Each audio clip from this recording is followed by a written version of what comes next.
Shalom, saudara yang diberkati oleh Bapa di surga. Anugerahnya lebih besar dari kelemahanmu. Kasih karunia Bapa di surga lebih besar dari semua dosa dan kekurangan-kekuranganmu. Dan kasih karunia juga yang akan menopang hidup saudara. Dari hari ke hari sampai saudara mengalami kemenangan demi kemenangan. Hari ini Bapa di surga berpesan buat kita menyampaikan isi hatinya dari Roma pasalnya yang ke-15 ayat yang ke-4. Dikatakan demikian, sebab segala sesuatu yang ditulis dahulu telah ditulis untuk menjadi pelajaran bagi kita, supaya kita teguh berpegang pada pengharapan, berpegang teguh pada pengharapan oleh ketekunan dan penghiburan dari kitab suci. Saya bangga dan bersyukur karena Alkitab kita dari Kejadian sampai Wahyu itu berisi bukan hanya orang-orang yang sempurna. Bukan hanya kisah nabi-nabi, raja-raja, hakim-hakim, orang-orang yang hidupnya sempurna, yang tidak pernah berbuat salah. Tapi Alkitab dari Kejadian sampai Wahyu berisi manusia biasa yang juga bisa jatuh. Ada orang-orang seperti Yakub. Kisah hidupnya dia ditulis dalam Alkitab. Di mana arti kata Yakub, nama Yakub artinya dia adalah seorang penipu. Dan itulah pergumulan perjalanan hidupnya Yakub. Sampai kemudian berubah namanya menjadi Israel dari Yakub setelah dia bertemu dengan Tuhan. Ngalami God encounter, namanya diubah. Ada orang-orang yang seperti Daud. Seorang raja yang hebat, tapi juga dia raja yang juga manusia.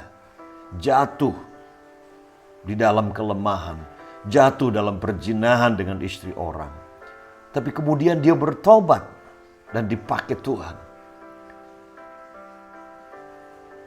Paulus dia berkata di sini bahwa sebab segala sesuatu yang ditulis dahulu itu telah ditulis untuk menjadi pelajaran bagi kita. Nah, ada begitu banyak sekali pelajaran dalam hidup ini. Nah, saya sekolah cuma sampai SD. Duduk di bangku sekolah cuma tamat SD. Tapi saya belajar seumur hidup sampai hari ini, saya masih terus belajar. Ketemu anak kecil, saya belajar sesuatu dari anak kecil. Ketemu orang tua, saya belajar dari orang tua. Dari orang-orang yang sukses, saya tanya dan pelajari sukses mereka. Ada banyak orang-orang yang telah menjadi sebuah buku pelajaran yang saya baca. Ada surat-surat, buku-buku yang terbuka, yang telah menjadi pelajaran-pelajaran penting buat hidup saya. Orang-orang hebat, orang-orang sederhana, orang-orang yang dipakai Tuhan, orang-orang yang sampai akhir hidupnya finishing well, mati, tetap memegang prinsip, tidak berubah, tidak tergoda. Sementara yang lain, mereka jatuh dalam godaan-godaan materi. Tetapi ada hamba-hamba Tuhan yang menjadi panutan, yang buat saya ini surat terbuka hamba-hamba Tuhan ini.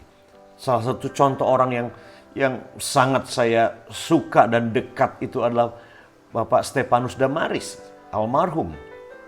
Orang yang konsisten melayani di desa-desa, hamba-hamba Tuhan desa, cinta buat Indonesia yang luar biasa. Sampai akhir hidupnya tidak tergoda untuk jadi ketua sinode atau kemudian mendirikan gereja lokal seperti kebanyakan pada waktu itu. Dia konsisten. Ini adalah pelajaran.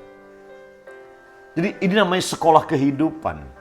Paulus dia berkata gini, bahwa segala sesuatu yang ditulis dahulu telah ditulis untuk menjadi pelajaran bagi kita.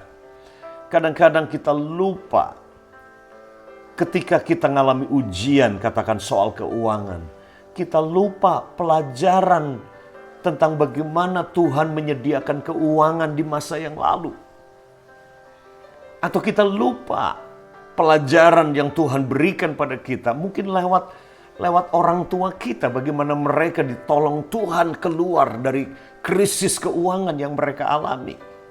Kita lupa bahwa ada begitu banyak pelajaran dalam Alkitab maupun dalam kehidupan sehari-hari dari orang-orang sekeliling kita, dari mentor-mentor kita, kesaksian hidup mereka, bagaimana mereka menang mengatasi dosa, bagaimana mereka sembuh di keluarga mereka, bagaimana mereka breakthrough mengalami terobosan secara ekonomi ketika terpuruk, bagaimana mereka bangkit kembali. Kita lupa kadang-kadang. Ketika kita mengalami kesesakan, masalah keuangan, masalah keluarga, kita merasa sendiri. Kita gagal ketika menghadapi ujian, kita lupa semua pelajaran yang kita telah pelajari maupun yang sedang pelajaran itu yang sedang ada di depan kita, di sekeliling kita. Itu sebabnya Paulus berkata, ketika kita lupa bahwa semua yang ditulis, semua yang terjadi dalam hidup ini, semua orang-orang yang datang dalam hidup kita, di komunitas kita, di gereja, di keluarga kita, itu semuanya adalah buku pelajaran. Dan kalau saja kita bijak, kita bisa membaca banyak pelajaran-pelajaran dari kehidupan orang-orang di sekeliling kita. Bahkan dari peristiwa-peristiwa yang terjadi dalam hidup kita setiap hari. Supaya, kata Paulus, kita teguh, kokoh. Banyak kita nggak teguh karena kita nggak ingat pelajaran di masa lalu yang Tuhan sudah buat. Lupa apa yang Tuhan sudah buat di masa lalu. Supaya kita teguh berpegang pada pengharapan oleh ketekunan dan penghiburan dari kitab suci. Kita bisa tekun, kita bisa mengalami penghiburan, kita bisa tetap optimis, punya pengharapan dalam hidup ini. Dan kita bisa pegang semuanya itu. Kenapa? Sebab kalau orang lain ditolong sama Tuhan, Tuhan pasti akan menolong saudara. Kalau orang lain disembuhkan, masa Tuhan tidak sembuhkan saudara juga? Kalau orang lain dipulihkan bisnisnya, ekonominya, dan bangkit dari keterpurukan, maka saudara juga bisa punya harapan dan pegang itu, bahwa Tuhan juga bisa lakukan yang sama buat hidup saudara. Walaupun mungkin caranya berbeda, tidak persis seperti yang lain. Bapa di surga mencintaimu, mengasihimu. Pegang pengharapan ini. Dan pesan Daud lagi dalam 103 Mazmur, jangan lupakan satupun kebaikan Tuhan. Sehingga jiwa saudara penuh dengan pujian. Karena begitu kita lupa pelajaran yang Roh Kudus berikan, bagaimana kita sembuh, bagaimana kita mengalami mujizat, bagaimana Tuhan tolong kita di masa lalu. Ketika kita lupa semua kebaikan Tuhan yang Dia buat. Ketika kita lupa pelajaran itu, maka kita akhirnya nggak lulus ketika mengalami ujian. Dan kita harus mengulang dan mengulang dan mengulang. Dan akhirnya tinggal kelas. Tuhan ingin kita naik kelas. Tiap kali ada ujian, karena Tuhan ingin membawa kita naik kelas ke tingkat yang berikutnya.